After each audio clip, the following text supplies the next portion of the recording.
Pragmative, con V al final, y Victory Fund. Bueno, lo más importante también en esta cierre de jornada, antes de dar el preámbulo a quienes van a acompañarnos ahora en el otro panel, es, hoy se ha dado una palabra muy importante, aprender a escuchar lo inaudible. El que aprende a escuchar lo inaudible, aprende a trabajar en equipo con los demás. Y el segundo elemento, lo decía Darla Cristina, que lo escuchábamos ahora, es, hay una función en la academia y es aprender a dar respuesta desde la academia para hacer impacto social, con la función de proyección social, todo lo que tiene que ver con la academia. En ese orden de ideas, para cerrar la jornada de trabajo de hoy, vamos a tener nuestro panel Arcoíris sobre la tormenta, recuperando la democracia en Brasil. Invito a subir al escenario a los y las panelistas que a continuación vamos a mencionar. Llamamos entonces al señor Fabiano Contarato, senador de Brasil. Un aplauso, por favor.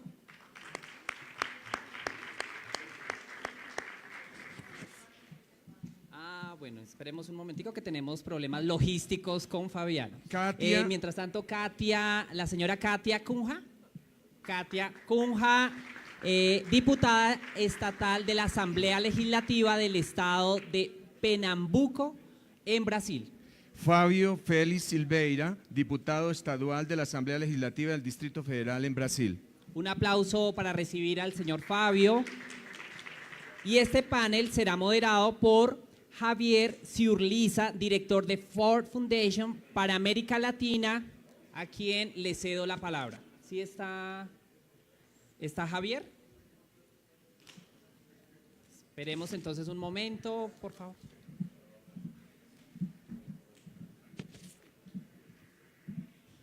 Mientras va llegando nuestra, recordamos que ahora estábamos en uno de los tantos que escuchando y en la parte de indígenas y nos recordaban aprender a escuchar lo inaudible.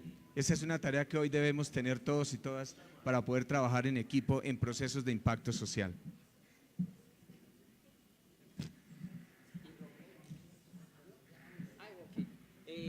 Bueno, entonces el panel actualizado está subiendo en este momento el señor Robbie Jones de Lima, asambleísta legislativa de Pernambuco, ¿no?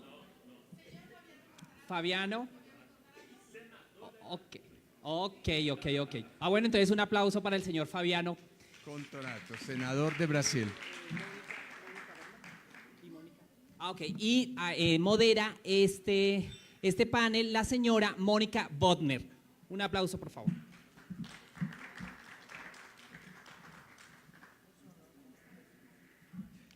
Y ahora sí, entonces, Robbie Jones de Lima, asambleísta legislativa de Pernambuco. La señora, por favor, bienvenida.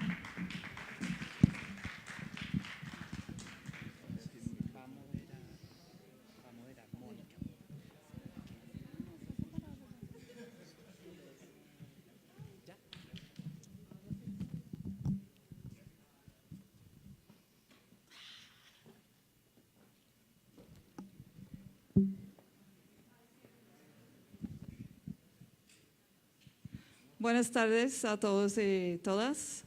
Mi nombre es Mónica Bodner y soy de Noruega y trabajo en la organización FRI, la organización de LGBTI en Noruega. Y es un gran honor estar aquí y voy a presentar el panel de hoy y el nombre de la sesión. Arcoíris sobre la tormenta, recuperando la democracia en Brasil. Tenemos a Fabiano Contarato, senador, Fábio Félix Silveira, diputado del Distrito Federal, Brasil, Katia Cunha, asambleísta legislativa del Pernambuco, y Robbie Jones de Lima, asambleísta legislativa de Pernambuco. Empezamos con una presentación de cada uno de ustedes, 5 minutos, y creo que empezamos con Katia. Boa tarde a todas, todos e todes. Não é novidade, né? Eu sou Katia Cunha, perdão, a apresentação. Eu sou Katia Cunha, sou professora e faço parte da mandata coletiva Juntas. Foi essa estratégia que a gente conseguiu traçar para enfrentar os avanços, ou melhor, os retrocessos do governo Bolsonaro. Não é novidade para vocês o que vem acontecendo, principalmente com nós, público LGBT, população LGBTI, lá no Brasil. Todos os dias, nossos direitos são retirados. Hoje, nós amanhecemos com a retirada do público LGBT e do turismo, da rota de turismo nacional. Então, a gente precisa reagir urgente. E eu estou muito feliz de estar participando desse encontro. Quero agradecer ao Caribe Afirmativo e ao Instituto Victória pela oportunidade. E eu tenho certeza que, ao final dessa mesa, a gente vai construir mais estratégias para vencer os avanços desse conservadorismo. Obrigada.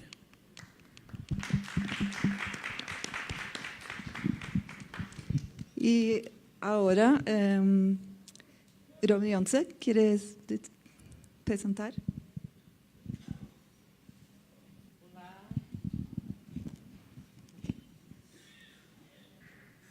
Olá, boa tarde a todos e a todas. Para a gente é um prazer estar participando aqui deste evento. Junto com a companheira Kátia Cunha, a gente integra a mandata coletiva das juntas na Assembleia Legislativa do Estado de Pernambuco, Brasil, uma mandata coletiva em que 5 mulheres dividem a mesma cadeira numa Assembleia Legislativa Estadual. A gente quer agradecer, a oportunidade de estar participando deste evento, especialmente ao pessoal da organização Caribe Afirmativo e Victoria Institute, por nos dar essa oportunidade de falar sobre a nossa experiência e, especialmente nessa data, 17 de maio, em que a gente relembra e comemora o Dia Internacional de Combate à LGBTfobia, nessa data representativa para o mundo todo, inclusive. E a gente, no Brasil, a gente está vivendo uma intensificação das opressões com o governo Bolsonaro. A gente sabe que o Brasil é o país hoje que mais mata pessoas LGBTIs no mundo. Então, a gente está aqui agora, a gente está sendo, acima de tudo, sobreviventes. Então, é nesse contexto de país que a gente entra na política, é nesse contexto de país que a gente incide na Assembleia Legislativa do Estado de Pernambuco. Nós, LGBTIs, estamos na política agora, mas a gente deveria estar na política desde sempre. A gente está no lugar que a gente deveria estar desde sempre, mas que só estamos agora, e a gente nunca deveria ter saído, nunca deveria ter sido tirado esse direito de a gente estar ocupando espaços políticos, espaços de tomada de decisão.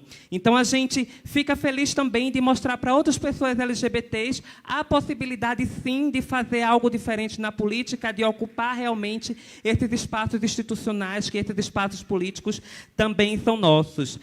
Nós, LGBTIs, temos que estar participando disso tudo, temos que estar participando desses projetos políticos, porque a história não tem como ser reescrita se nós, LGBTIs, não estivermos escrevendo a história, não estivermos participando disso tudo, não estivermos interagindo na política. E é isso que a gente está fazendo agora, porque sem a gente na política não tem como essa história ser reescrita. Então, vamos todos e todas nós, LGBTIs, reescrever a história da política aqui no continente americano, aqui nas Américas. Muito obrigada. Muchas gracias. Fabiano.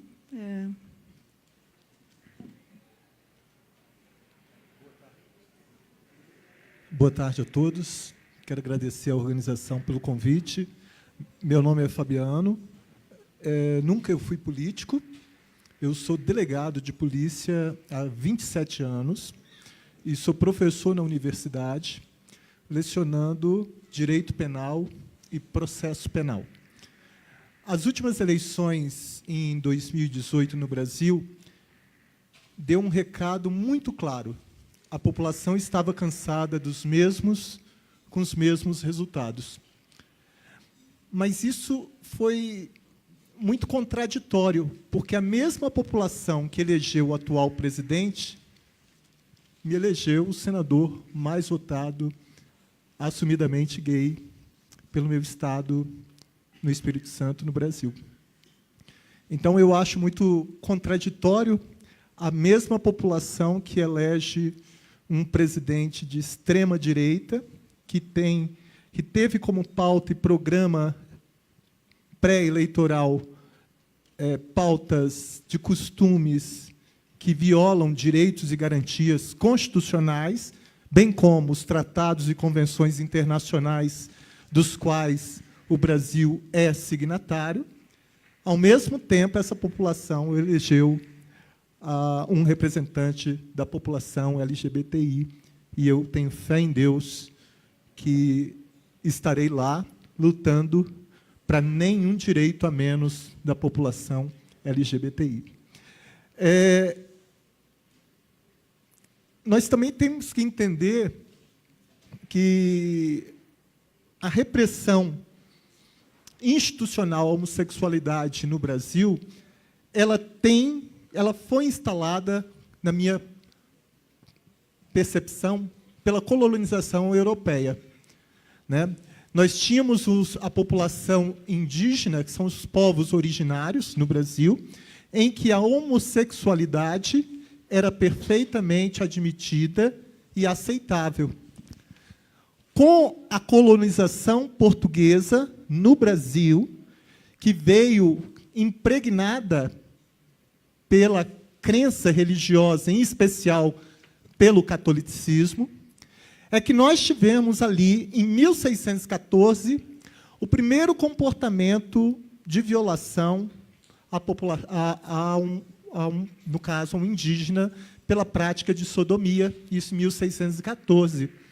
E ela carrega um simbolismo muito grande, por isso que eu falo que essa repressão institucionalizada à homossexualidade no Brasil está vinculada com a colonização europeia, porque foi um frei capuchino que determinou que o cacique matasse aquele índio para que aquele comportamento fosse evidenciado e fortalecido o elo entre a população tupinambá indígena e a população e as ordenações afoncinas que vigoravam até o século XV no Brasil, em Portugal, precisamente no Brasil. Agora, isso é muito grave, porque essa violação de direitos, e aí não eclodiu com a eleição do Bolsonaro, antes fosse a população, aliás, tem uma obra muito boa de Thomas Hobbes, na obra Leviatã, em que ele fala que o homem é mau por natureza. Se você pega Hannah Arendt, ela chega a afirmar que o mal é político e histórico. Político porque é criado pelo homem, histórico porque ele vai se inserir no local onde ele tiver espaço institucional. Então, nós temos que entender que essa violação de direitos não compete e não é só um comportamento em desfavor da população LGBTI. Aliás, nós temos a população mundial, a humanidade tem uma dívida eterna com as mulheres, por exemplo. No Brasil, os homens estão à frente das mulheres nos processos eleitorais há mais de 400 anos. Nós temos lá que os homens começaram a entrar, vamos dizer assim, na política em 1532, e a mulher, no Brasil, só teve direito ao voto em 1932. A mulher, no Brasil, até bem pouco tempo, era considerada semi-incapaz. A mulher não poderia, se ela ficasse grávida, por exemplo, de um homem casado, ela não poderia entrar com uma ação contra aquele homem porque ele era casado. Então, nós temos agora... Por que eu estou fazendo esse recorte com relação à mulher? Porque, recentemente, eu fui relator na Comissão de Constituição e Justiça, em que um senador queria acabar com a participação das mulheres nas eleições. Quer dizer, um retrocesso. Olha, minha gente, para conseguir direitos é muito difícil. Agora, para perder, é muito fácil. Por isso que nós temos que estar atentos, vigilantes e tendo coragem para enfrentar. E isto nós temos que fazer de forma contundente. Eu, no Senado, tenho feito, naquilo que compete legislar, eu estou legislando, mas eu já entrei com 3 ações buscando uma proteção do Poder Judiciário contra ações do atual presidente da República e tenho conseguido êxito. Em 3, 2 eu consegui impedir retrocessos em direitos dentro do Brasil. Então, o que eu quero chamar a atenção é que essa violação de direitos não é exclusividade da população LGBTI. Claro que nós estamos aqui para lutar e para impedir que isso ocorra, mas a humanidade tem uma dívida eterna com as mulheres, assim como a humanidade tem uma dívida eterna com os negros. O Brasil foi um dos últimos países da América a abolir a escravidão, que foi em 1888, e pior do que um preconceito racial explícito é o preconceito racial velado. Assim como Martin Luther King disse que ele tinha um sonho, eu também tenho um sonho. Eu tenho um sonho em que um dia todos seremos iguais perante a lei, independente da raça, cor, etnia, religião, origem, orientação sexual, pessoa com deficiência, idoso. Porque eu tenho a plena convicção de que nós temos que exercer o papel de respeito com dignidade.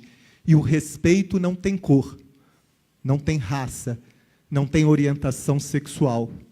A partir do momento em que nós passarmos a exercer mais o amor e não pregar a intolerância e o ódio, como, infelizmente, o atual presidente do país vem fazendo, nós podemos ter uma sociedade mais justa, fraterna, igualitária, e quem sabe um dia todos seremos iguais perante a lei. Esse sonho está muito longe. Eu quero um dia chegar aqui e falar, olha, no Brasil, você não vai ser julgado por ser mulher ou por ser LGBTI. Você não vai ser julgado, meu filho não vai ser julgado por ser negro. Eu não vou ser julgado por ser gay. Mas nós temos respeito, porque o respeito cabe para todos nós. Agora, esse papel não é um papel só do poder público, é um papel de toda a população, porque todos somos responsáveis, porque todos somos partes da mesma sociedade. Muito obrigado. Muchas gracias. Fábio. Olá, boa noite. Estou muito feliz de estar aqui hoje com vocês, podendo compartilhar um pouco da nossa situação no Brasil. Eu sou Fábio Félix, sou assistente social de formação, servidor público e trabalho com adolescentes que cometeram ato infracional, que são adolescentes que são internados em unidades de internação. Sou filiado e militante do PSOL, que é um dos partidos de esquerda do Brasil e que é um partido importante na pauta LGBT, porque se dedica a dar visibilidade a essa agenda política no Brasil. E fui eleito em 2018 deputado distrital, que é deputado estadual, né? Uma referência, no caso, no Distrito Federal, que é a nossa capital. Fui eleito, entre outras pautas, com a pauta LGBT e falando dessa pauta com tranquilidade. Sou o primeiro LGBT assumido na Câmara, que eu faço parte, que é a Câmara Legislativa do Distrito Federal. Somos 24 deputados distritais. E nós somos o partido, eu, Rubioncê e Kátia, né, e a gente tem orgulho de estar nessa mesa hoje também com o senador, que eu acho que é muito importante e simbólico que ele esteja aqui com a gente hoje, que a gente possa construir muitas pautas e agendas comuns. Eu, Kátia e o Rubioncê, a gente faz parte do PSOL, que é o partido de Jean Willis e Marielle Franco. E eu queria falar dessas duas pessoas antes de começar, porque elas são muito simbólicas da situação que nós estamos enfrentando no Brasil. Né, o Jean Willis ele foi deputado federal por 8 anos e reeleito para mais um mandato.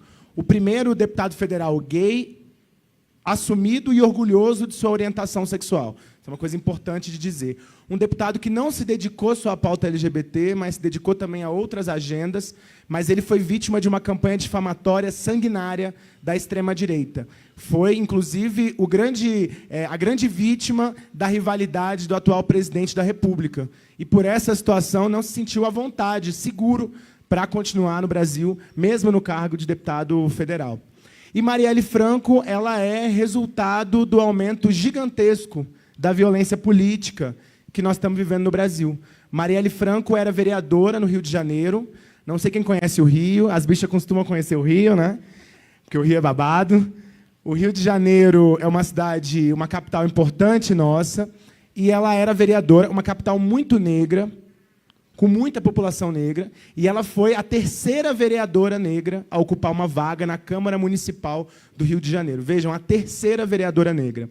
A primeira vereadora negra foi Benedita da Silva, do Partido dos Trabalhadores, que até o carro funcional negaram a ela, por ser negra, quando ela começou o seu mandato no Rio. E Marielle Franco, a terceira a ocupar essa vaga, sai de lá executada. Executada porque enfrentava as milícias, executada porque exercia a sua sexualidade com tranquilidade, como uma mulher lésbica, casada com uma outra mulher, Mônica Benício, e saiu de lá morta, sem poder desempenhar o trabalho que ela foi eleita para desempenhar. Né? Era uma figura brilhante na política, conectada com esse momento de renovação política, fazia parte de um movimento no Brasil que era o Ocupa Política, entre outros movimentos de renovação, uma figura muito importante que foi escolhida por esses setores. E, até hoje, nós não temos um desfecho da morte de Marielle Franco. Nós sabemos quem matou, que foram milicianos, o que se chama no Rio de Janeiro do escritório do crime, pessoas que ganhavam muito dinheiro para matar, mas não se sabe quem mandou matar Marielle Franco e qual era o interesse por trás da morte de Marielle Franco. E eu falo desses dois personagens que são do meu partido para exemplificar um pouco a situação política que nós estamos vivendo no Brasil. E eu queria dizer que, do meu ponto de vista, a situação política se configura ou se configurou por uma aliança entre alguns segmentos sociais. Um deles, o que a gente chama lá de fundamentalismo religioso, que são os setores mais atrasados de algumas religiosidades, especialmente os setores neopentecostais, evangélicos, né, que se organizam na política. Isso não quer dizer que todos os neopentecostais defendem essa representação LGBTfóbica, violenta, mas o fundamentalismo religioso é muito importante, é um pilar que sustenta o atual governo e é um pilar que defende, por exemplo, a não discussão de gênero, diversidade sexual, orientação sexual nas escolas, que combate veementemente a política para a população LGBT. Para vocês terem noção, hoje, na Câmara Distrital, eu sou relator de um projeto de um deputado da bancada evangélica que ele quer criar a Semana de Difusão da Cultura Heterossexual, em contraponto ao nosso orgulho LGBT e à nossa história. Eu sou relator do projeto dele, falei que quero consultar os heterossexuais para saber as demandas, né, de políticas públicas que eles têm, né, na sua identidade. Isso é um absurdo completo. Um outro pilar importante desse governo é o fundamentalismo, para concluir, é o fundamentalismo punitivo, porque são setores que querem encarcerar a população negra, que defendem um código penal ainda mais forte contra setores da população. Então é importante entender. E o último que eu classifico nesse primeiro momento são segmentos ultraliberais, que querem o Estado mínimo, e aí eu não digo neoliberalismo, não é um social liberalismo, é o pior liberalismo que se pode esperar. São ultraliberais porque não aceitam que o Estado tenha qualquer política social. Então fazem as reformas de Estado, aquelas que tiram direito de todas as populações, e as mais afetadas são as mulheres, a população negra e a população LGBT. Então acho que essa trinca, esse trio, né, são pilares importantes que a gente pode observar inicialmente e sustentam o atual governo Bolsonaro, para a gente pensar agora quais são os desafios e as respostas para as próximas perguntas. Obrigado pela oportunidade aos organizadores e às organizadoras desse evento.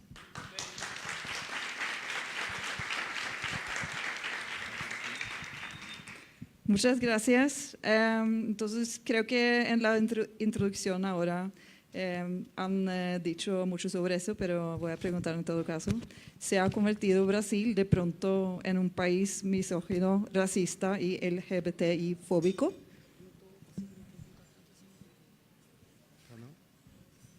quem quer.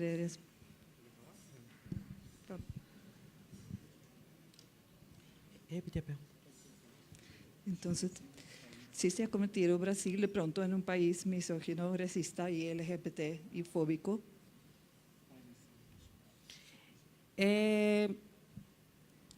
A gente, desde sempre, já vivia as opressões, muito antes do governo Bolsonaro, inclusive. Veja, a vida das pessoas LGBTs brasileiras não era um mundo perfeito antes do governo Bolsonaro. A gente já vivia opressões, retirada de direitos e exclusões sociais. Mas o que a gente tem, com a vinda do governo Bolsonaro, um governo de extrema-direita, ressalte-se, a gente tem uma intensificação dessas opressões. A gente tem um grau maior de exclusão, de injustiça social, principalmente com relação às pessoas negras, mulheres e LGBTs.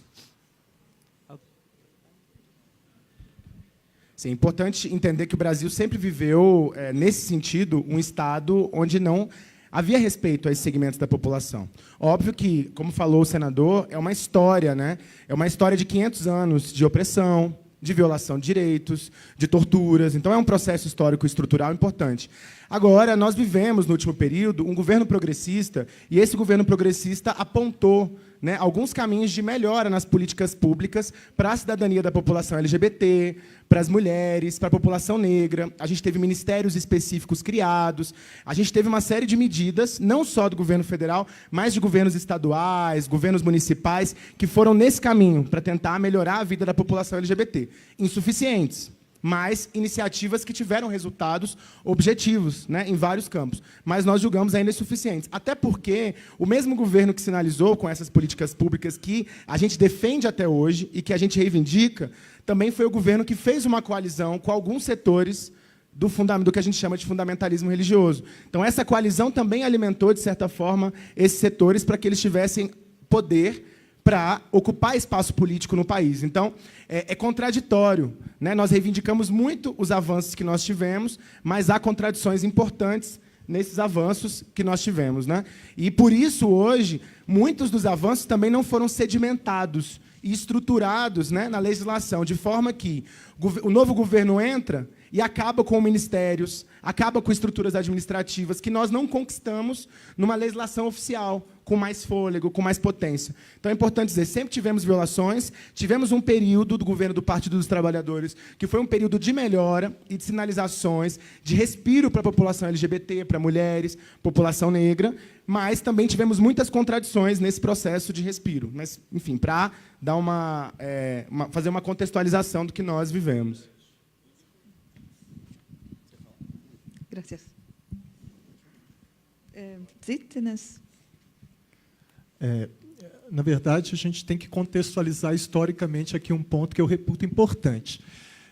O Brasil, em 2018, ele celebrou 40 anos de ativismo LGBTI, mas nenhuma lei foi aprovada em nível federal para proteção e garantia dos direitos da população LGBTI. E isso é muito grave. Por isso que eu reputo de fundamental importância a atuação dos congressistas, seja no nível municipal, seja no nível estadual, seja no âmbito federal, através dos deputados federais e senadores, mas temos que ter uma proatividade. O que está acontecendo no Brasil é uma judicialização desses direitos. Então, ante a covardia, a inação, a omissão do poder legislativo em enfrentar esses tópicos relacionados aos direitos LGBTI, busca-se, através do judiciário, essa tutela, essa proteção. Então, você vê aqui que, em 1999, por exemplo, o Conselho Federal de Psicologia determinou que a homossexualidade não é doença, nem transtorno, nem perversão. Né? Nós tivemos aí, em 2000, reconhecimento por parte do Poder Judiciário da garantia aos benefícios da Previdência Social para os casais homoafetivos.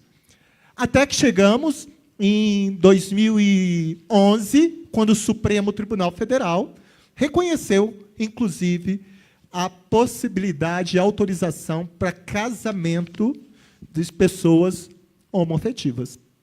Né? Nós já temos a garantia também da adoção, mas veja que todos esses direitos não são consagrados por força de lei do Poder Legislativo, que quem tem a obrigação de legislar é o Legislativo e não o Judiciário. Mas, diante da omissão, e aí nós aprendemos que a omissão é tão grave quanto a ação. Aliás, no Código Penal brasileiro, isso é expresso no artigo quando diz que a omissão é penalmente relevante quando a gente tenha, por lei, obrigação de proteção, vigilância e cuidado. Então, o que eu quero chamar a atenção é, em 40 anos de ativismo, nós nunca tivemos aprovação de uma lei e nós sempre estamos aí buscando a proteção e a garantia do Poder Judiciário para garantir esses direitos que vai fazer com que nós exerçamos a nossa cidadania, porque ser cidadão não é apenas viver em sociedade, mas transformá-la de forma igualitária. Afinal de contas, todos somos iguais perante a lei, sem distinção de qualquer natureza. É essa a premissa que deve reger qualquer Estado, qualquer país no mundo. Tá bom? Muito obrigado. Gracias. ¿Quieres comentar también? No. Entonces, seguimos con la pregunta, ¿qué herramientas tienen las personas LGBTI electas para oponerse a los retrocesos en derechos propuestos por Bolsonaro? Kátia? Em Pernambuco, Estado brasileiro, nosso Estado, a ferramenta principal que a gente encontrou foi ocupar a política. Porque a gente vive resistindo, mas a gente entendeu que a gente precisava existir. Existir nos espaços onde as leis que nos asseguram são feitas. E aí, depois da morte de Marielle Franco, ficou muito urgente para nós, mulheres, ocuparmos esses espaços de poder. A gente viu que não dava mais para esperar. E aí, no nosso caso, o que é que a gente fez? A gente se juntou, nós 5 mulheres, como o Robion Sei falou há pouco, 5 mulheres nos juntamos para ganhar força e ganhar essa cadeira no parlamento e ter esse mandato compartilhado. Feminista, anti-LGBT-fóbico, antirracista, antiproibicionista também. E, dentro da Assembleia, mesmo com todo preconceito, toda discriminação, que esse formato de política, de nova política, toda a discriminação que a gente sofre dentro daquele espaço institucional, a gente vem tentando, né, combater esses retrocessos e tentar garantir alguma coisa para a nossa população, nem que seja no nosso Estado.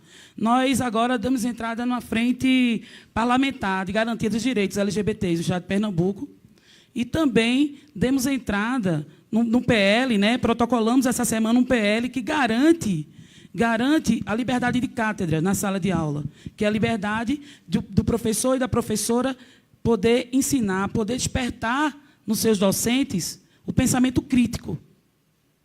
Porque o governo Bolsonaro quer aprovar a todo custo a escola sem partido, o que a gente chama também de escola com mordaça. Professor e professora vão ser apenas instrumentos para ensinar as matérias e não levar seus alunos e alunas a ter pensamento crítico. Então, a gente está tentando garantir que, na sala de aula, a gente possa ensinar os nossos alunos e alunas, inclusive também a se conhecer, né? Saber identificar quando um carinho, por exemplo, é um abuso ou é um carinho, porque a gente sabe que muitas violações acontecem dentro da própria família. Então, é isso que a gente vem tentando. Só são 3 meses de mandato, 4 meses de mandato.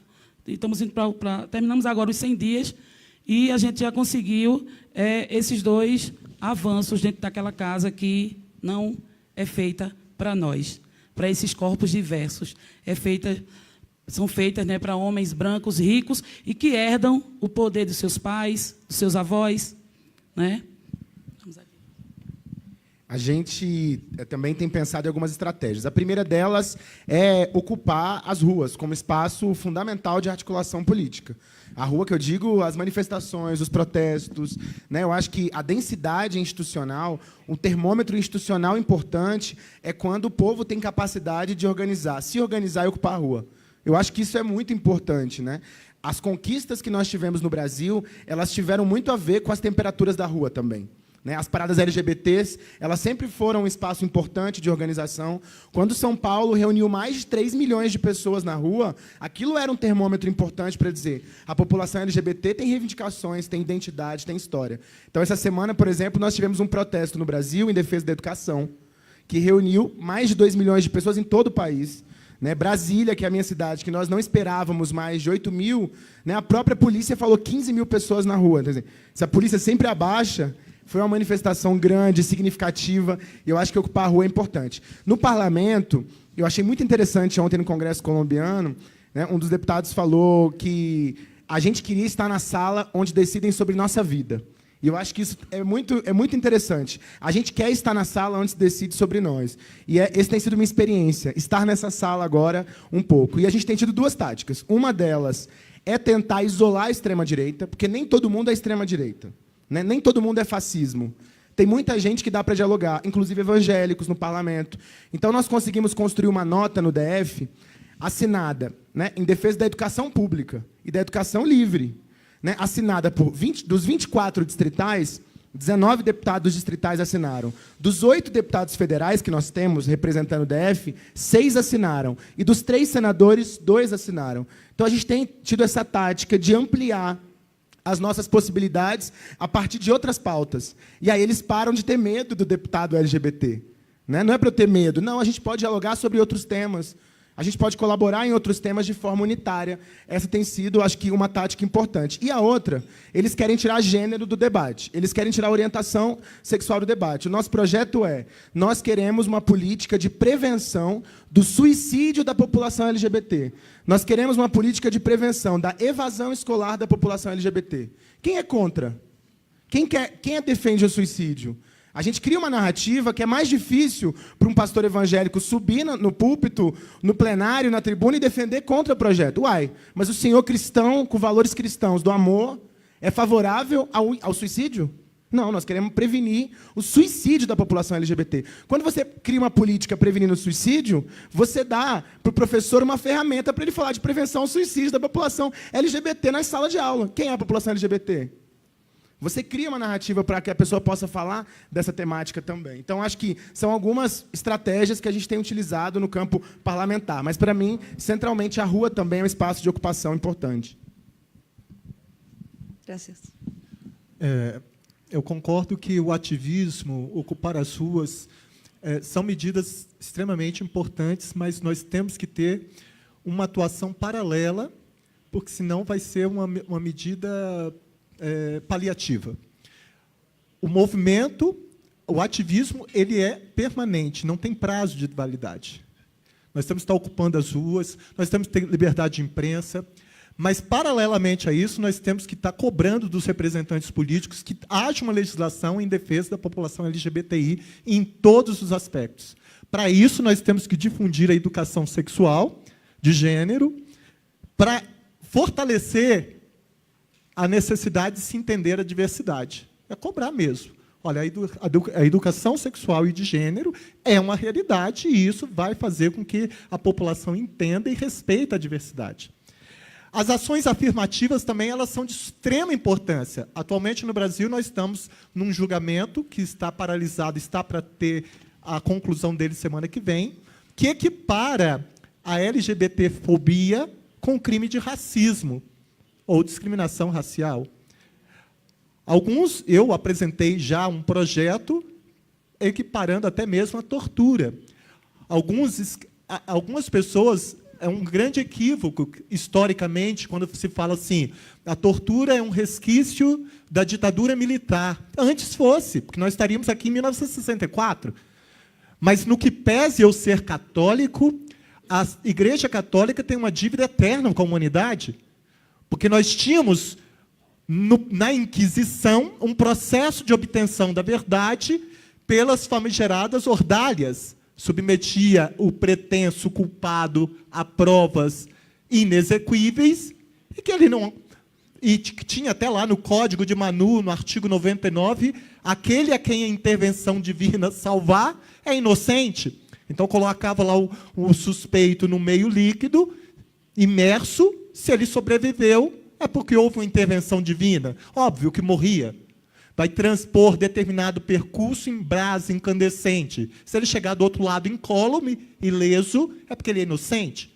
Até que em 1215 veio o Papa Inocêncio III e tirou a participação da Igreja nos julgamentos, e aí foi instituído o Tribunal do Júri na Inglaterra, na França e no Brasil posteriormente. Mas nós temos que entender que você promover a educação sexual e do gênero, você ter um ativismo, um movimento, ocupação das ruas, liberdade de imprensa, você ter essas ações afirmativas equiparando o racismo ao crime, a LGBTfobia ao crime de racismo, e mais do que isso, combater a impunidade, porque nós não podemos admitir que no Brasil, a cada 25 horas, uma pessoa, um LGBT é morto, e olha que eu não estou falando de lesão corporal, seja de natureza leve, grave ou gravíssima. Olha que eu não estou falando de ofensa à moral nos crimes de calúnia, difamação ou injúria. Olha que eu não estou falando no crime de ameaça, mas eu estou falando na violação do principal bem jurídico, que é a vida humana. Nós não podemos nos calar diante dessa triste realidade junto à população LGBTI, que não é uma realidade única e exclusivamente do Brasil. É uma realidade forte na América, mas também é uma realidade em nível mundial. Alguns com mais frequência do que outros. Também nós temos que ter uma prevenção e cautela por parte de nós próprios LGBTI. Nós temos que ter essa prevenção, essa cautela. Né? É o que saber onde, como está agindo para você ter a preservação desses direitos. Eu reputo que esses aspectos, paralelamente ao ativismo, à educação, cobrar dos representantes políticos, lutar, se inserir dentro da política. Muitas pessoas, e a minha própria família me criticou muito quando eu me habilitei para ser candidato a senador, e me julgaram. Eles falaram assim, nossa, mas você vai ser candidato? Você vai se misturar com um bando de corrupto? Eu confesso que eu fiquei muito triste. Eu lembro que eu falei para a minha família, a partir de hoje, vocês não têm legitimidade para reclamar que a saúde pública é um direito de todos, mas as pessoas estão morrendo nos corredores dos hospitais públicos. A partir de hoje, você não tem legitimidade para reclamar que a educação pública está um caos e que os filhos da população carente não têm acesso às universidades federais. A partir de hoje, você não tem legitimidade para reclamar que mais de 15 milhões de brasileiros estão desempregados e mais de outros tantos milhões ganham um salário mínimo. Eu lembro que eu fiquei muito triste com minha família. E lembrando de Martin Luther King, quando ele falou que o que mais assusta não é a ousadia dos ruins, mas a omissão dos bons, é que, no mundo, nós não precisamos de pessoas boas, honestas, íntegras, omissas. Nós precisamos de mulheres, homens, héteros, LGBTI, negros, não importa a raça, a cor, a etnia, a religião, a origem, se é idoso, a condição de gênero. Nós temos que ter pessoas corajosas, destemidas, que vão lutar em prol de uma sociedade justa, fraterna, igualitária, que respeite e que dissemine o amor e jamais o ódio. Muito obrigado. Gracias.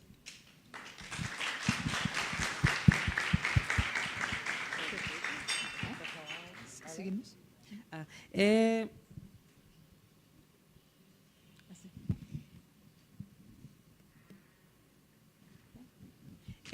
Tem muito essa questão de a gente também, como ferramenta, né, como instrumento para a gente barrar esses retrocessos, é realmente a gente ocupar esses locais políticos, né, a gente se colocar nesses locais institucionais que são decididos momentos sobre a vida da gente, se decide sobre a vida da gente sem a gente estar lá.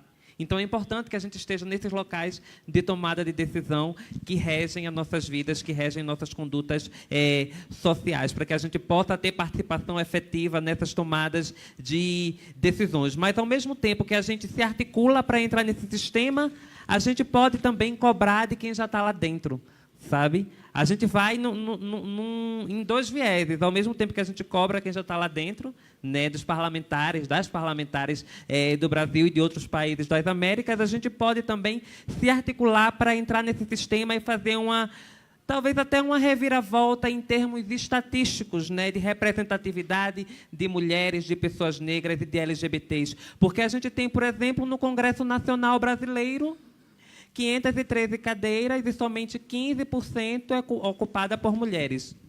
Então, esse é um Congresso Nacional que representa a gente. Mas eu, particularmente, não me sinto representada por um Congresso Nacional que é ocupado por 85% de homens.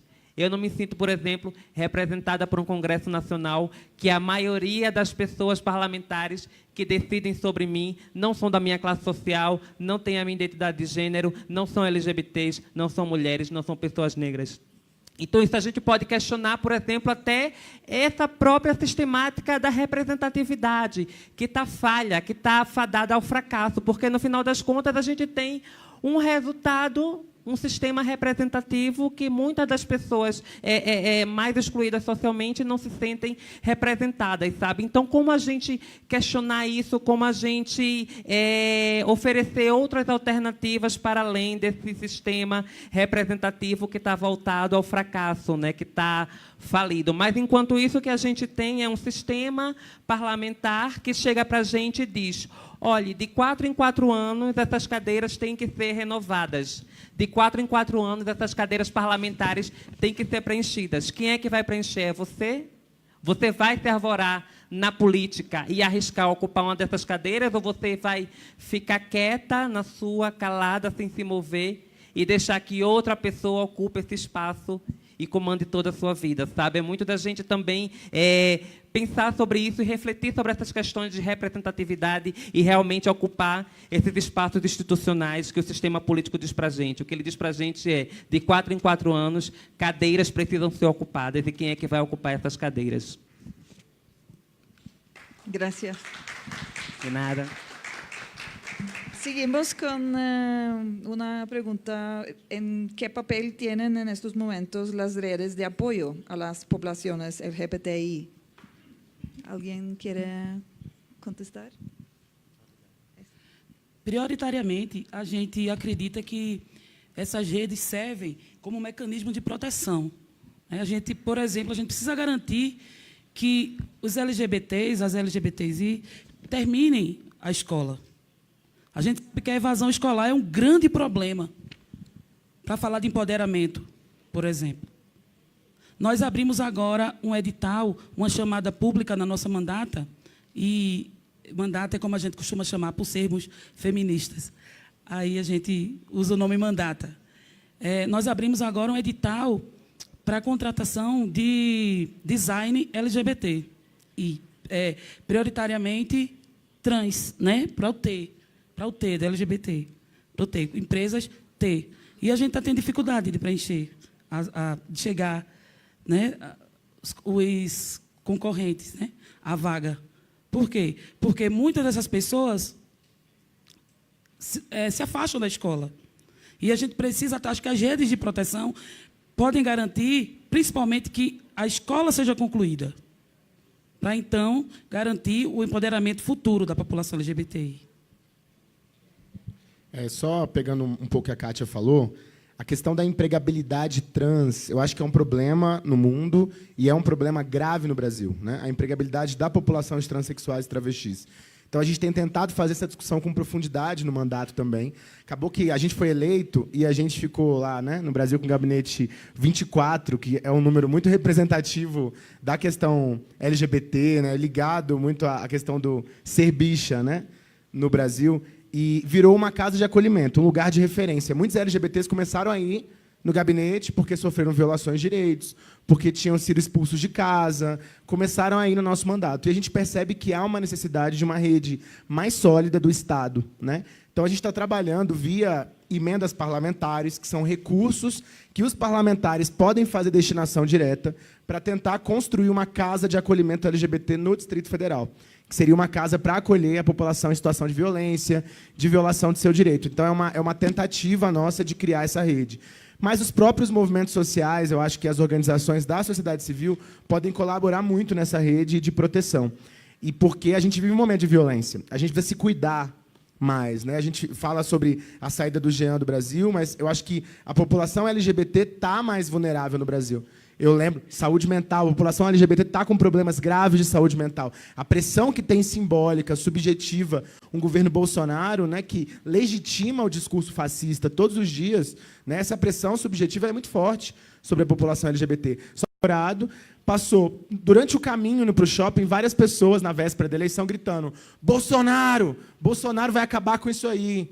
Né? Assim, Bolsonaro virou um xingamento LGBTfóbico grave no país. Então, isso simboliza um pouco, né, o nível de legitimidade que esses setores têm para ir contra a nossa existência, a nossa identidade. Então, as redes são fundamentais e o legislativo ele é muito importante. Então, o senador falou que da importância de ser concomitante à luta na rua e na institucionalidade, né? Então, a gente ocupar as instituições, ocupar a política é muito importante para a gente conseguir dar uma resposta concreta também para a população LGBT. Os mecanismos de proteção, de rede de proteção à população LGBTI, claro que é de extrema importância. Mas aqui eu convido todos a fazer uma retrospectiva das suas vidas. Porque saber que o preconceito existe aí fora, no mundo afora, todos nós sabemos. Mas dói muito mais quando esse preconceito ele está dentro das nossas famílias. Eu fico muito triste porque, e aqui eu quero fazer um desabafo, eu venho de uma família muito simples, pobre, extremamente machista, 6 filhos, 4 homens e 2 mulheres. Eu sou o mais novo.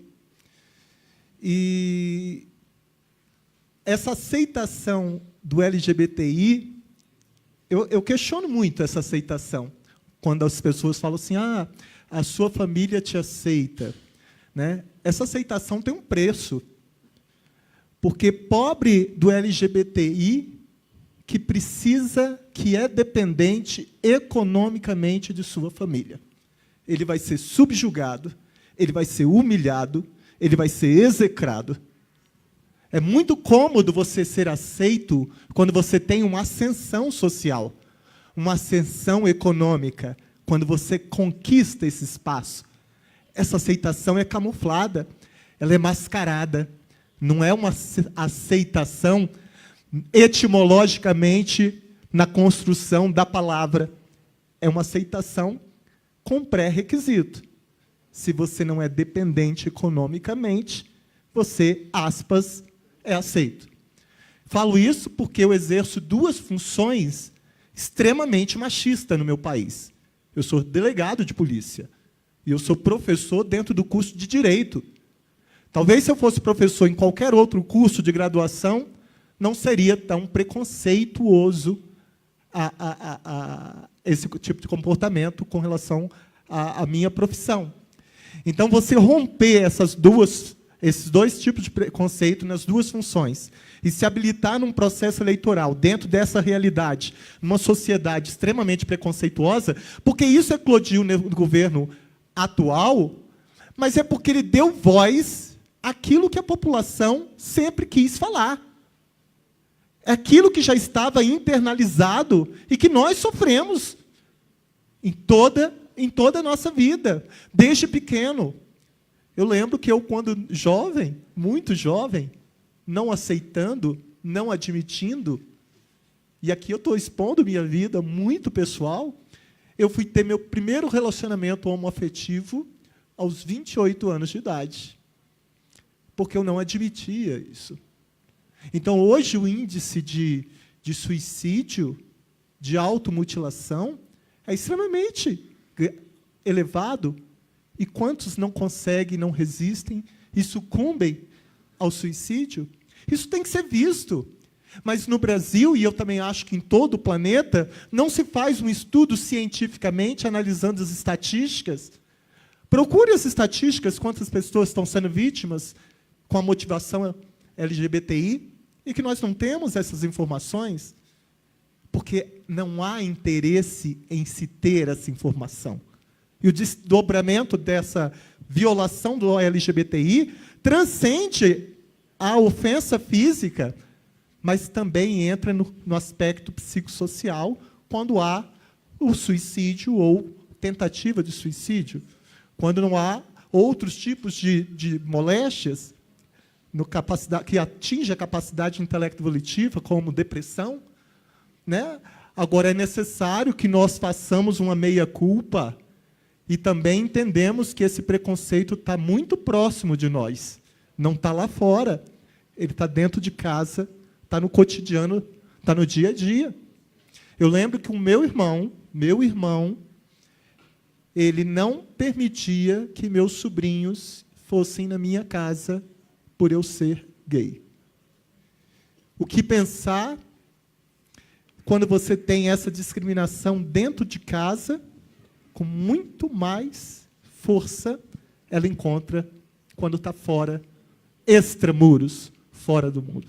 E eu queria agora, neste momento, agradecer a toda a população LGBTI, que diante da minha covardia, por tantos anos, da minha omissão, por tantos anos, hoje, no Brasil, nós podemos casar, o gay, o LGBTI pode adotar, pode usar o nome social nas repartições federais e nas autarquias, porque tem um decreto, pode ter direito a colocar o companheiro nas declarações de imposto de renda, tem direito aos mecanismos da Previdência Social.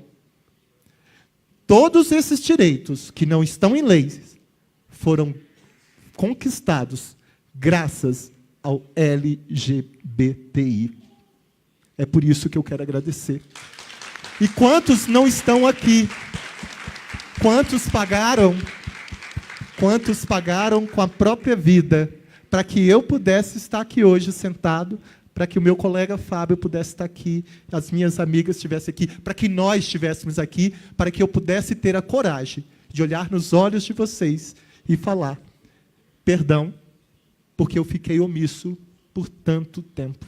Mas agora verás que o filho teu não foge à luta. Obrigado. Já é hora de passar as perguntas.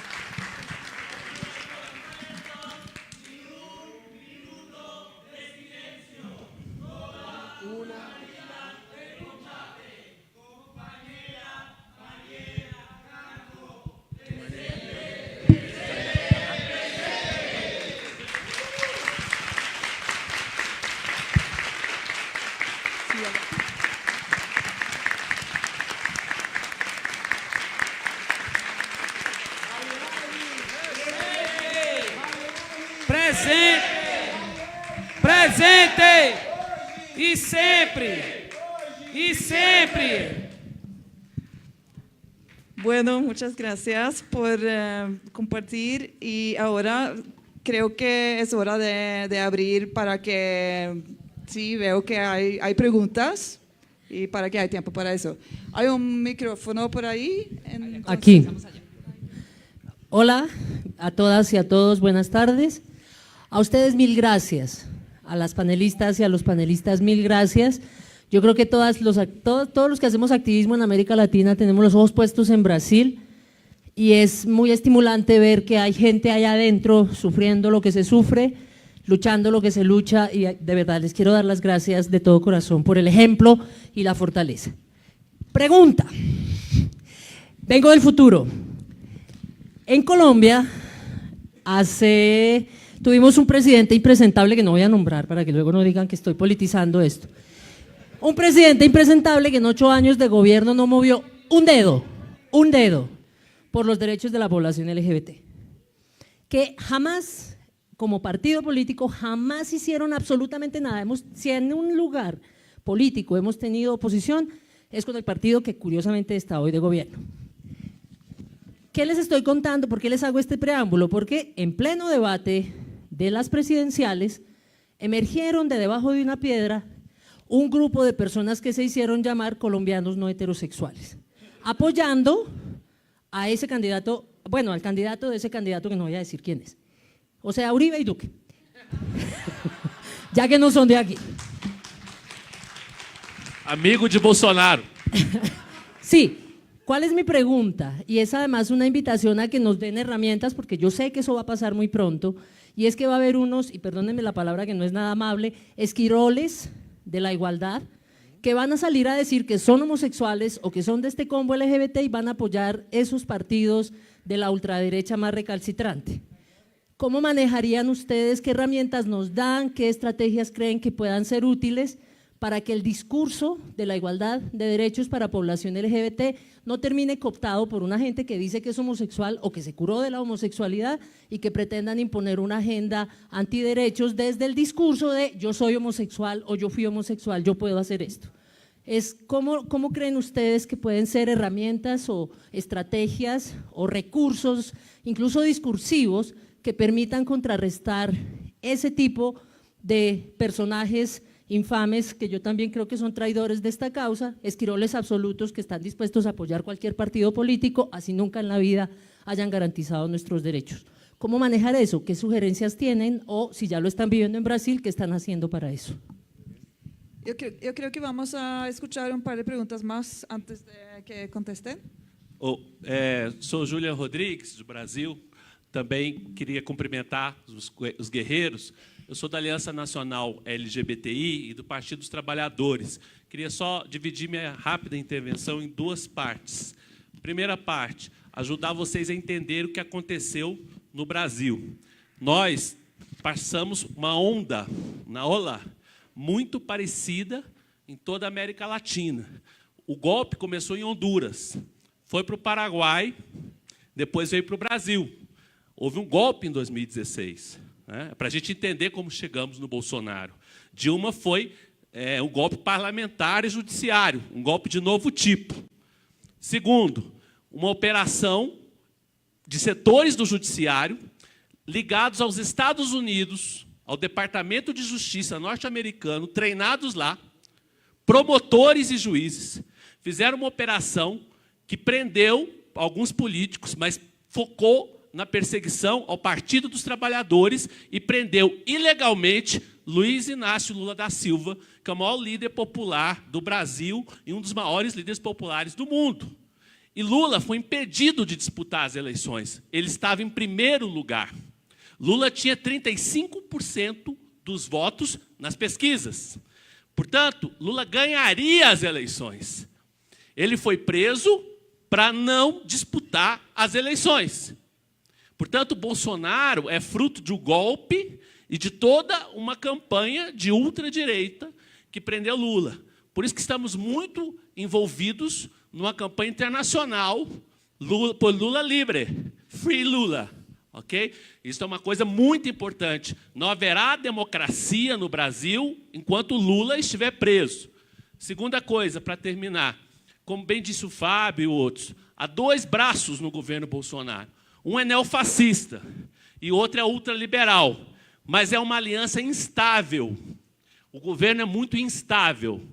Para vocês terem uma ideia, com as manifestações dessa semana, começa-se a falar já em impeachment de Bolsonaro. Então, há uma grande instabilidade no Brasil. Eu queria concluir pedindo para vocês que nos ajudem numa campanha internacional pela democracia no Brasil, porque Bolsonaro é uma das coisas mais perigosas que existe no mundo hoje. Para vocês terem uma ideia, ele quer acabar com os cursos de filosofia e sociologia e ciências humanas nas universidades públicas. Ele está entregando a Amazônia, ele está destruindo a Petrobras, ele fez um decreto que está liberando as armas no Brasil. Bolsonaro é ligado, a família Bolsonaro é ligada ao crime organizado. Bolsonaro está envolvido, se não diretamente, mas indiretamente, na morte de Marielle Franco. Esta a situação do Brasil, infelizmente. Então, eu gostaria de terminar pedindo a vocês que nos ajudassem numa campanha internacional pela democracia no Brasil e para que derrotemos o governo Bolsonaro, pelo bem do mundo. Que nós teremos eleições na Argentina, tomara que Cristina volte, teremos eleição no Uruguai, que a Frente Ampla continue no Uruguai, que possamos retomar uma onda progressista na América Latina. E o Brasil é fundamental nesse cenário. Temos que derrotar Bolsonaro para a América Latina voltar a se colocar de pé. Obrigado. Les vamos a pedir, por favor, que sean concisos para ver si podemos dar más intervenciones. Eu sou brasileiro também, diferente do companheiro, eu não acredito que a gente tenha momento e pauta no Brasil para fazer algumas falas como a libertação de Lula, embora eu reconheço muito a importância política dele. As pessoas transexuais vivem até os 30 anos no Brasil e a gente teve 12 anos de governo do Partido dos Trabalhadores com absolutamente nenhuma política voltada para essa população. Então, também acho que vale a autocrítica e a gente precisa refletir sobre isso. Reconheço com muito carinho e amor a participação do Partido dos Trabalhadores e os sinais de progressismo que ele trouxe, mas vale uma autocrítica também. Mas, enfim, minha pergunta é... e é uma pergunta, eu vou fazer uma pergunta mesmo. Vocês falaram sobre os 3 grandes pilares, eu concordo, especialmente Fábio. A gente tem um ultraliberalismo, né, que quer um Estado mínimo. A gente tem um avanço de um conservadorismo político muito puxado ali pelos militares. E a gente tem também a Igreja Evangélica. Eu sou militante, sou teólogo, sou militante por um movimento de evangélicos por diversidade no Brasil. E eu quero saber de vocês como a gente faz para chegar nessa ponta. Porque lá na ponta, na periferia de Curitiba, onde eu e meu namorado andamos, o que faz a gente ter medo não é tanto o liberalismo econômico e não é tanto a agenda conservadora, mas é o pastor da igreja. É a igreja. A igreja evangélica hoje é a maior responsável, primeiro, pela eleição do Bolsonaro e, segundo, pelo estado de medo que nós vivemos. Porque os pastores ameaçaram Camila Mantovani, que também saiu do Brasil exilada, ameaçada de morte por pastores evangélicos no Rio de Janeiro. E ela não é uma pessoa muito influente, nem muito midiática, mas ela é uma líder forte no enfrentamento contra a igreja evangélica fundamentalista. Como evangélico de resistência, que o Fábio muito trouxe que existem, estou aqui, eu queria saber como que a gente faz para dialogar e para alcançar essa frente midiática, porque a gente tem uma questão midiática. Eu sei que muita coisa acontece, eu sou muito grato pelo trabalho de vocês no parlamento, mas lá na ponta, na rotina, no dia a dia, a gente que é pobre, que está na periferia e que está distante das grandes decisões, a gente sofre com medo do pastor, a gente apanha do pai, que é diácono, presbítero, e quais são as agendas que a gente pode fazer para alcançar esse discurso religioso, essa teologia de medo e de opressão, porque é isso que tem matado lá na ponta. A igreja, ela aperta o gatilho que mata o travesti lá na rua. Então, a travesti na rua. E a gente precisa refletir sobre isso. Eu queria saber se vocês têm alguma proposta de uma campanha midiática, de uma união dos políticos para produzir material, alguma coisa assim nesse sentido. Obrigado. Uma pergunta mais e empezamos com los... Muy buenas tardes a toda esta hermosa familia diversa que nos acompaña. Bueno, mi pregunta va un poquito salida de las reflexiones políticas y va más a un tema como más nuestro, más maricón, definitivamente más relevante y más importante. Están muriendo nuestras líderes, lideresas, LGBTI, diversas, o como se quieran considerar, pero que estamos en el marco de la comunidad diversa. Y la única forma a veces de retener un poco esto, porque es que la vida nuestra vale mucho, y más cuando se cortan esos liderazgos, porque se mueren procesos de años, de lucha, de esfuerzo, de sacrificio. de pronto en Brasil, considerando que hay problemas con estos gobiernos, que se están comenzando a frenar estas herramientas institucionales. Acá en Colombia también está ocurriendo, una compañera nos viene a decir con algo de tranquilidad, pero es con la naturalidad que nosotros nos estamos acostumbrando aquí en Colombia, de los liderazgos diversos, se murieron tantos en Caquetá. Ok, y así pasa en todo el país. Y yo creo que no es una realidad que se escape, pues, en este caso Brasil. Ustedes han logrado abrir espacios, esto para la defensa de los liderazgos, para esos espacios insurgentes, disidentes, donde nos preparamos para defendernos. Un poco más el estilo mujer combativa, lo siento, pero pues entonces, ¿qué de pronto recomendación o reflexión nos harían si están haciendo esos procesos de comenzar a educar en esa defensa personal, defensa colectiva de la vida? ¿Listo? Por todo el proceso que nosotros llevamos, que realmente no es muy bien aceptado por muchos sectores de la sociedad, pero aquí estamos presentes dándola todo. Gracias. Ya cerramos de las preguntas para que el panel pueda contestar. Me gustaría hacer una pregunta que tiene que ver con el mundo religioso, no sé si se puede. Muy corto. Sí, es corta. Quería decirte que a diferencia de muchas familias, yo soy madre de una mujer lesbiana, preciosa, hermosa, lo más hermoso que me ha pasado en la vida. Yo siempre digo que mi hija tiene como una neurona más, que es bendecida por Dios, y yo soy pastora de la iglesia presbiteriana. Y sé que a pesar de cómo se ve el mundo hoy, muchas iglesias, especialmente las iglesias históricas y un sector de la iglesia católica, viene haciendo, y muchos movimientos espirituales de ancestralidad, afros y demás, vienen haciendo acompañamientos. A veces nosotros enfocamos toda nuestra mirada y toda nuestra energía a esas cosas que hacen. Esos no son pastores. Si te llaman al odio, no lo son, punto. Entonces, ¿qué ejercicios recibieron ustedes? ¿Qué acompañamientos? ¿Qué cosas han visto del mundo religioso acompañando a la comunidad, acompañándolos a ustedes de manera personal también? Gracias. Entonces ya pueden contestar como quieran de las preguntas y comentarios. Em relação à questão evangélica, a nossa mandata ela tem dialogado com o setor progressista evangélico. Agora, tem uma observação que eu gostaria de fazer, e aí é mais para inquietar a gente e a gente procurar essa solução juntas e juntos. Outro dia, nós fomos, aliás, na campanha, nós fomos até um quilombo, muito distante, difícil acesso. Mas, por incrível que pareça, tinha uma placa lá, Assembleia de Deus. Tem uma igreja evangélica lá. Eles chegam. Os evangélicos, eles conseguem chegar nas pessoas. E o que é que está nos faltando? E a gente precisa se perguntar, enquanto políticos, políticas, o que é que está faltando para a gente chegar nessas pessoas, no coração dessas pessoas?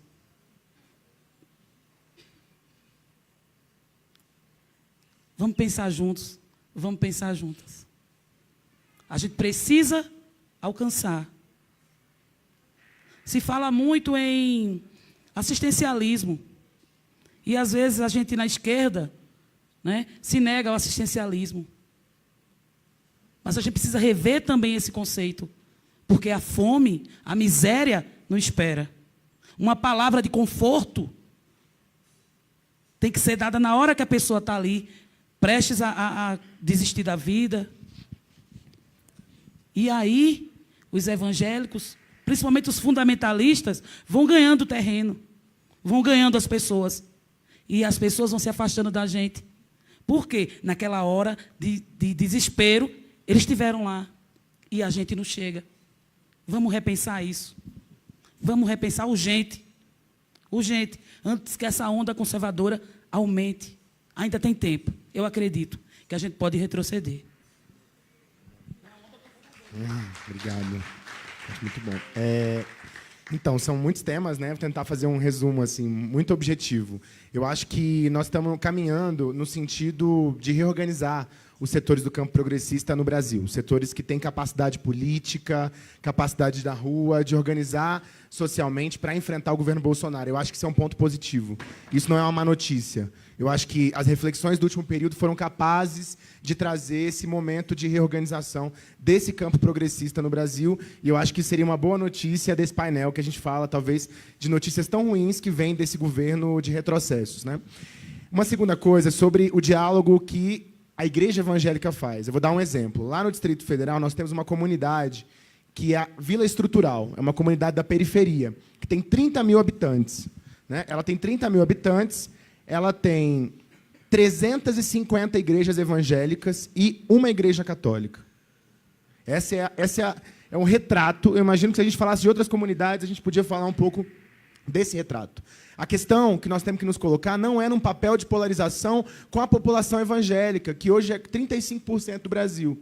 A nossa polarização são com os fundamentalistas, os dogmáticos, que são incapazes de entender a nossa diversidade, a nossa identidade, a nossa realidade. Nós temos que fazer um diálogo amplo. E tem um segmento, e eu fico muito emocionada com a sua fala, porque nós temos um segmento, um movimento muito importante no Brasil hoje, que são as mães pela diversidade, que são as mães de LGBTs, que quando entram na sala, elas estremecem a sala, porque elas mexem com empatia, e a empatia é revolucionária. A empatia mexe com estruturas. Eu acho que também tem que ser uma aposta política nossa. Nós podemos vencer o ódio através desse perfil, desse tipo de diálogo também. Eu lembro que o Jean organizou, junto com vários movimentos sociais, um seminário LGBT, não sei se o Juliano lembra, mas era Empatia, a verdadeira revolução. Era o tema. Eu acho que a gente tem que resgatar um pouco essa bandeira, que eu acho que ela tem muito significado. Por último, a gente viveu vários processos de idas e vindas na política para a população LGBT no Brasil. Uma delas, que é famosa, é o kit gay, né? E o Bolsonaro se construiu muito nesse processo. O governo, na época, fez um kit educativo de combate à LGBTfobia, de promoção à diversidade para a educação. O Bolsonaro se utilizou disso para denunciar a tentativa de homossexualizar ou transexualizar as crianças, né? E usou isso de forma mentirosa, como ele faz, né? Lá no Brasil, ele é o presidente das fake news, eleito com muita divulgação de mentiras.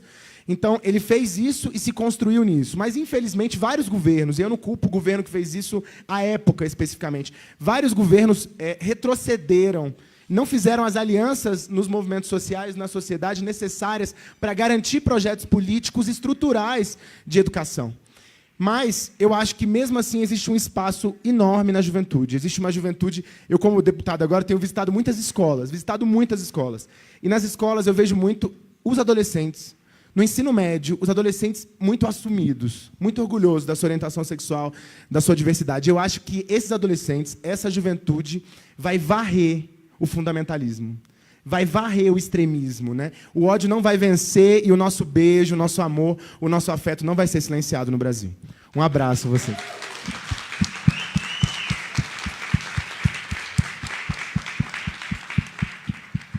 Eu também fico muito feliz quando eu vejo a mãe. Agora, são realidades históricas e momentos diferentes. Eu vou fazer 53 anos de idade. Você imagine isso há quantos anos atrás, numa família preconceituosa, machista, católica ao extremo. E eu fico preocupado também, e entendo, me coloco quando o colega fala do que fazer para atingir a ponta. Eu acho que esse é o grande desafio mesmo, mas a gente não pode entender isso como só com relação à religião. Aliás, tem uma frase que eu gosto muito de falar, que ela fala assim: a minha religião é o amor e o meu Deus é o outro. Independente da religião, eu acho que o que falta, quando ela falou aquele pastor, ele não está sendo o pastor como determina lá nos segmentos da Bíblia, mas eu acho que o que falta é você dialogar, você que eu digo aqui, eu estou fazendo isso no Senado, eu estou dialogando com todos os senadores para seduzi-los para essa causa. Claro que você tem um fundamentalista, mas você tem como chegar em diversos segmentos, independente da religião, ou se é do agronegócio, ou se é da área econômica, ou se esse é da homem ou mulher, ou se esse é um fundamentalista extremado. Mas, paralelamente a esse trabalho interdisciplinar e de sedução, acho que tem que ser feito um trabalho mais próximo da comunidade. Por exemplo, eu fiz uma pós-graduação que falava sobre impactos da violência na escola e que você tem uma realidade do bullying, que é um contexto dioturno ali e que a população LGBTI, desde pequeno, já sofre lá. Quantos aqui que não sofreram? Eu sofri, todos, acredito que a grande maioria tenha sofrido. Eu acho que o que falta realmente é fazer esse trabalho, mas são várias frentes, né? Você fazer esse trabalho dentro do Senado, você lá na comunidade de base, lá no centro comunitário, lá na escola onde você vive, onde você atua, na paróquia ou na igreja que você serve, você fazendo parte dos grupos que tem dentro da própria igreja, né? Eu faço parte do grupo de terço dos homens. Você imagina, eu faço parte do grupo de texto dos homens, que é composto só por homens, na grande maioria pessoas justamente bem mais velhas, mas que todos me respeitam e está ali, porque esse respeito transcende aquilo ali. Então, eu acho que o que vale, assim, o colega, quando ele me falou ali de que estão matando os líderes, é que, infelizmente, é uma realidade não só para a população LGBTI, mas, por exemplo, no Brasil isso é muito forte, e acredito que na América Latina também, quando se criminaliza a pobreza. Há uma criminalização da pobreza. Aliás, existiu um criminólogo chamado César Lombroso, que escreveu um livro, L'Uomo Delinquente, O Homem Delinquente, e que ele falava que o criminoso era nato. O tamanho da testa, esse é criminoso. O formato do nariz, esse é criminoso. O tamanho da orelha, esse é criminoso. Eu digo, o Estado reproduz Lombroso, porque eu não vejo a polícia dando geral em jovens da classe elitizada, mas eu vejo a polícia dando geral em pobres, negros, nas comunidades periféricas, como se o pré-requisito fosse ser pobre, para ser criminoso fosse ser pobre. Então, é preciso mudar essas várias frentes. Não é só um segmento, mas é um todo. Volto a falar, esse processo de transformação compete a todos nós. Todos somos responsáveis, porque todos somos partes da mesma sociedade. Obrigado.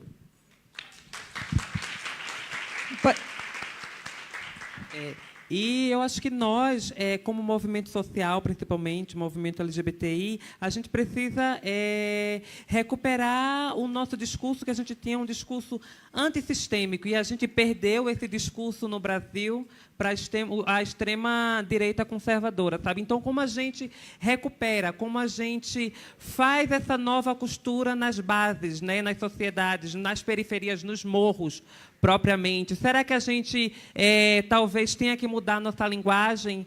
Será que a gente tenha que mudar nosso jeito de fazer política, sabe? Será que o nosso feminismo não precisa subir o morro? Sabe, a gente precisa levar essas temáticas e levar essas pautas também para as pessoas que não têm acesso a essa discussão. A gente pode até dizer aqui que a gente, tendo esse momento de discussão, a gente está sendo privilegiada, porque nem todo mundo tem acesso a discutir essas coisas, essas temáticas e esses debates como a gente está tendo agora. Então, no cenário perfeito, para que todos e todas saibam que são cidadãos e cidadãs sujeitas de direito, esses debates minimamente têm que chegar a todas essas pessoas. Então, eu acho que nosso principal desafio nesse cenário político hoje é isso. E, por fim, eu queria pedir a cada um e a cada uma de nós que estamos aqui nesse momento uma solidariedade a nossos companheiros e companheiras venezuelanos e venezuelanas, LGBTIs, que estão espalhadas por toda a América Latina, que deixaram seu país, deixaram sua família e estão aí pelo mundo, pela América Latina, sofrendo todo tipo de discriminação e todo tipo de preconceito por serem LGBTIs e por serem também estrangeiras de outro país. Então, eu queria convidar a todos e todas, a cada um dos seus países, e mostrar solidariedade a esses LGBTs e venezuelanas que estão espalhadas em toda a Latinoamérica. Muito obrigada. Muchas gracias al panel y al público. Muchas gracias.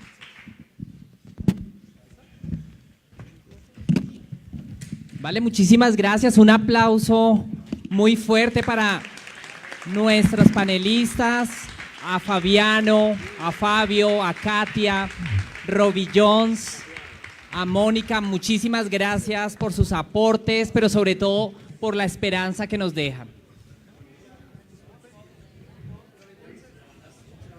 Con esta actividad estamos finalizando la agenda de trabajo en el día de hoy, no sin antes invitarlos a que en este momento podamos ir a la parte exterior. Tomamos un elemento de compartir que hay de sorpresa, inmediatamente lo traen ustedes acá para iniciar a las 7:10 la intervención, acto cultural de la Embajada de Suecia. Muchas gracias, los vemos 7:10.